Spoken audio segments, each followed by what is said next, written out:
Mozambicans are voting on Wednesday in an election that's almost certain to see the ruling party, Frelimo, maintain its half-century grip on power. But whoever wins will inherit an economy being battered on several fronts. It's not completely certain who will win this election. President Felipe Nyusi is stepping down after 2 terms, and his Frelimo party's candidate, Daniel Chapo, is widely expected to replace him. But the former radio announcer and law lecturer faces an independent candidate who has captured the support of disenchanted youth. Political analysts like Adriano Nuvunga say Venancio Mondlane poses the biggest threat to Frelimo in years, though Nuvunga thinks the status quo will remain. Mozambique's democracy is Frelimo dominated, is Frelimo captured. Frelimo has ruled the Southeast African nation since independence from Portugal in 1975. Since first allowing elections in 1994, opponents and election observers have consistently accused Frelimo of rigging them.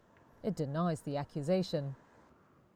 The winner of the election will face a tight squeeze on the economy as the country emerges from a financial crisis. Rising borrowing costs are piling the pressure on its 34+ million people. There are a lack of opportunities in this country. There is no employment for youth. The country is also struggling with debt nearly as big as its annual GDP. And delayed gas revenues mean it's running out of options to refinance its debt. Mozambique is still reeling from a decade-old so-called tuna bond scandal. It involved loans for a fishing fleet, partly funded by Credit Suisse, that went missing. That led the country to default on its debt and the International Monetary Fund to suspend lending.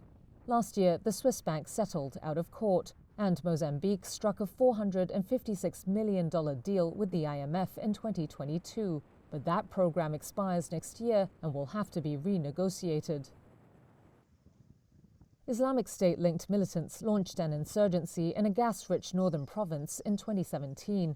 It's killed thousands of civilians, destroyed livelihoods, and internally displaced hundreds of thousands, aid agencies say. It has also disrupted multi-billion-dollar energy projects that are seen as the future of the country's economy. The government has contained the insurgency with help from regional troops and Rwanda, but there has been a surge in deadly attacks since the start of the year. Mozambique is also one of the most disaster-prone countries in the world, vulnerable to extreme climate shocks like droughts, cyclones, and floods. Cyclone Freddy tore through Mozambique last year, as well as neighboring Malawi and Madagascar. It was one of the deadliest to hit the continent in 2 decades, killing over 1,000 people.